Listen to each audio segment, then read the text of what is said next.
everybody. Thank you so much for being here. This is really what it's all about. And I want to thank the organizers for making this happen. That they stepped up and they did this, and that's what the grassroots is about. So a year ago, we marched and we rallied. We emerged from our despair and we took to the streets. And we were told that while this was an impressive showing, it had accomplished nothing. It had changed nothing. And this is what they wanted us to believe, more of their lies. But we knew better. We knew it changed everything. It fed our souls and it allowed us to hope again. It made us realize that we are not alone, that together we have a voice. We have power, we have the will to resist, and the will to win back our democracy.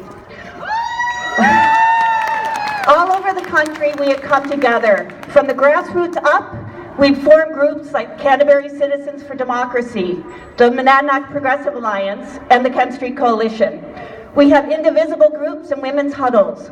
We've connected with organizations that were already on the ground, like the ACLU, Rights and Democracy, the Democratic Party, the Sierra Club, the list goes on. And we've learned that together we are stronger, and no one person, no one group can do it all. But we can all do something. Now more than ever, we need to participate. We need to show up. And let me just say that showing up looks different for everybody. It's not a matter of how much time you spend or how many phone calls you make. We know that people have kids, jobs, stresses, and responsibilities. Each of us brings varying degrees of availability, experience, knowledge, and skills. But what we all bring, what we share, is a resoluteness of the heart, a spirit of resistance, and a passion for justice. And that makes us part of a broader movement, something so much bigger than ourselves.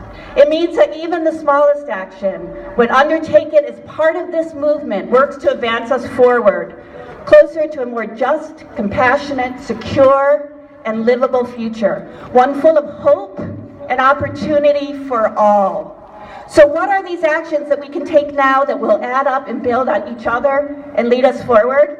1, we fight injustice wherever we see it. Yes. We stand together with immigrants, LGBTQ, people with disabilities. We fight racism in all its forms, both overt and insidious.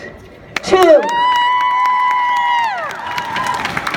we pay attention to what is happening right here at the State House and in the corner office. We write letters, we make phone calls, show up for hearings, testify, hold signs. And we show up today at events like today. We keep track of what our legislators are doing, how they are voting. We do this so we can stem the tide, fighting the worst bills and passing some good ones. But more importantly, we do this so that come November, we can hold those elected officials accountable. Those who have voted to take public money out of our public schools, to suppress our right to vote, to deny Medicaid and food stamps to some, while granting huge tax breaks to corporations and the wealthy. These people have got to go. Yes! Yes, they do. And those who are fighting the good fight, we need to get those folks reelected. Yes. We need to thank them for what they're doing. Yes. And 3, we get out and we win elections. We ask, who do we know that can run for office? We need good candidates, and maybe that's you. And I don't say that lightly. Seriously, consider the possibility. And then we work like hell to get out the vote. This means canvassing, going door to door, person to person. It's fun. It really is. You get to talk to a lot of people. You can do it, and this is how we will win. This is how we have already won 8 out of 10 special elections this year. Yes! And the mayor of Manchester. And we vote. People vote. Every election, every single time. 4, we stay unified, working through our differences with kindness, respect, and assuming good intentions. Though we will sometimes disagree on strategy, candidates, etc., we have remarkable agreement on our progressive values, and we need to remember this.